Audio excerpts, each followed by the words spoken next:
Hello and welcome for this new video on the Vijnana Bhairava Tantra. Today is verse 35. So first the verse in Sanskrit.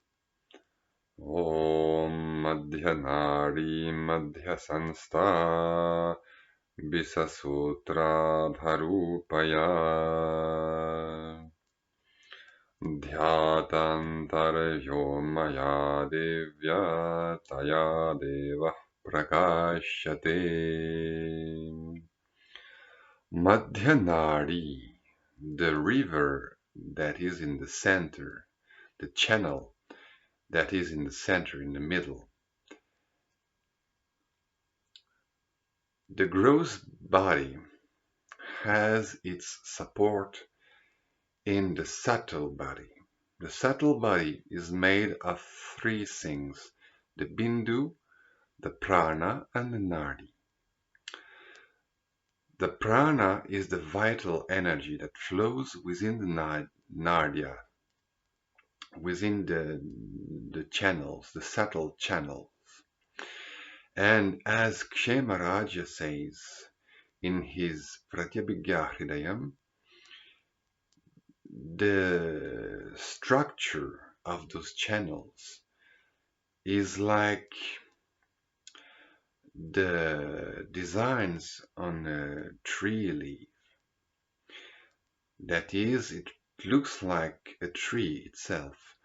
There are many branches coming out of a central main nerve, a central main trunk, as it were, and that main trunk is called the middle or the central or the main channel, the main river where flows the vital breath mainly, and from where it flows into all the secondary nadis, including the eyes, the ears, and all the parts of the skin. So madhyanāḍī, madhyasaṃsthā, it is standing in the middle. So this is just a doubling of the madhya, giving it more precision. Samstha, it stands in the middle, and samstha means also the context, the situation. It is situated in the middle of the other nadis, in the middle of the body, in the middle of the subtle body. Bisasūtrābharūpayā dhyātā. She is visualized, dhyātā,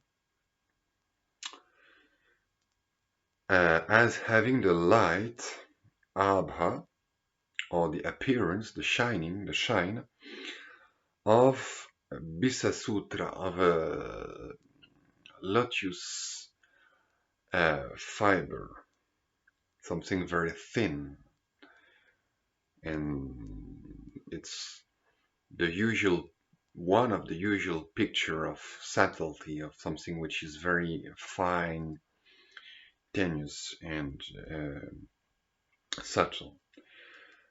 Tantarvyomayā devyā, and she is visualized. So tantarvyomayā devyā can be connected with the last part of the verse or with the previous one. Devyā can be the subject of bisasūtrābharūpayā, or it can be connected with the last part of the verse, tayā.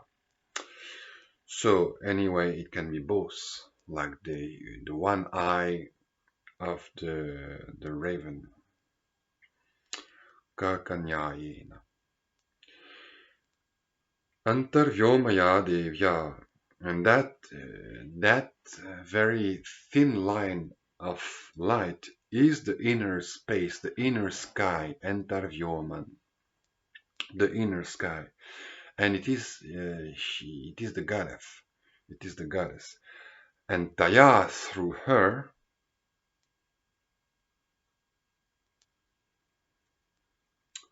devaḥ, God, prakāśate, shines, manifests, shines fully. So here the interpretation is quite straightforward. It seems to be a practice of visualization of that vertical straight line stretching from the furthest point down the body to the sky above. But the commentator Shivopâdhyâya takes that lotus fiber as a metaphor. He says, madhyanāḍī. So it is like a lotus fiber. It is like a lotus fiber, sukshmatvat, because of its subtlety, because it is subtle. But in fact, what is pointed at is the antarvyoma chidakāshatmakam. It is the space of awareness. So it's a meditation on the space of awareness through that image of a subtle line of light.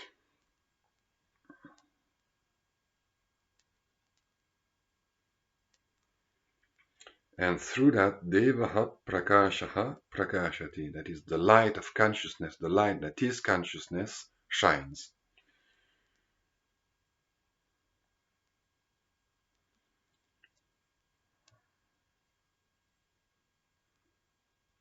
So, and he understands that the prana shakti, the power of the vital breath,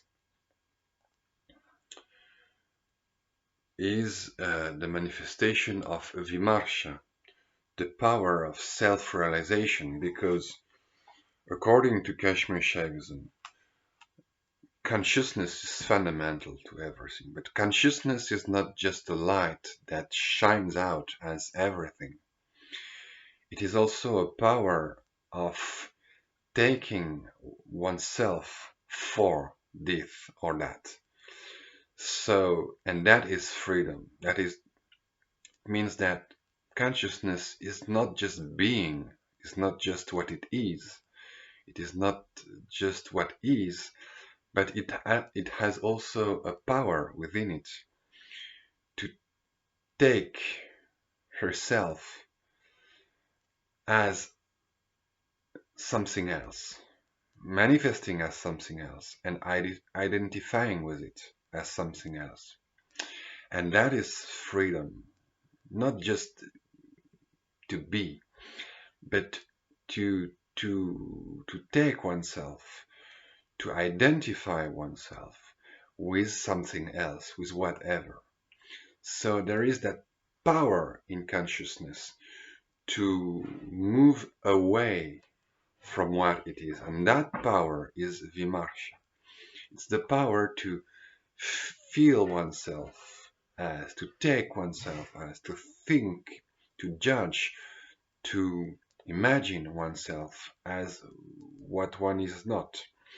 Just like a stone is just a stone.